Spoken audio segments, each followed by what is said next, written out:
ధనలక్ష్మి కావ్యని ఇలా అంటూ ఉంటుంది. కావ్యకి భార్య స్థానం అవసరం లేదు. ఇంట్లో ఉండే స్థానం ఉంటే చాలు. అది ఏ స్థానమైనా పర్వాలేదు. ఎందుకంటే ఐశ్వర్యం అనుభవించవచ్చని తన ఇది. భర్త ఇంకొకరితో బిడ్డని కని ఇంట్లో తీసుకొచ్చి పెట్టినా ఆ బిడ్డకి సేవలు చేస్తుంది. అలాగా ఏ ఆడదైనా చేస్తుందా అని ధనలక్ష్మి అంటూ ఉంటుంది. ఆ మాటలకి అందరూ షాక్ అవుతూ ఉంటారు. ఇక ధనలక్ష్మి అయితే అవును కావ్యకి కావాలంటే ఇప్పుడే వాళ్ళ పుట్టింటికి వెళ్ళిపోవచ్చు. ఆ పుట్టింటి దగ్గర అంత స్తోమత ఎక్కడిది? ఇంత లగ్జరీ లైఫ్ లీడ్ చేయలేదు కదా! అందుకే తను ఇక్కడ ఉండిపోతుంది. రేపు మాపు రాజు ఆ బిడ్డ తల్లిని తీసుకొచ్చినా ఆ అక్కగా స్వీకరించి ఆ అక్కకు కూడా సేవలు చేస్తుంది అని అంటూ ఉంటాడు.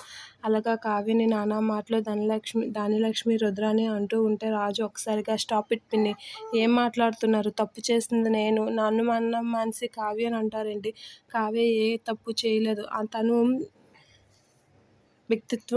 తన వ్యక్తిత్వం మీద దెబ్బతీస్తున్నారు ఎందుకు అని గట్టిగా అంటూ ఉంటాడు. ఆ మాటలకి రాజు అయితే ధనలక్ష్మి రుద్రానికి గట్టిగా సమాధానం చెప్తూ ఉంటాడు. ఆ మాటలకి రుద్రాని, ఏంటి రాజు మీ భార్య చేసిన పనికి నువ్వు సమర్థిస్తున్నావా? అవునులే సమర్థించాలి. కొడుక్కి సేవలు చేస్తుంది కదా, ఆయా ప్లేస్లో కొడుక్కి సేవలు చేసినందుకు సమర్థించాలి అని అంటూ ఉంటాడు. ఆపత్త అని చెప్పి గట్టిగా రుద్రానికి కూడా వార్నింగ్ ఇస్తూ ఉంటాడు రాజ్.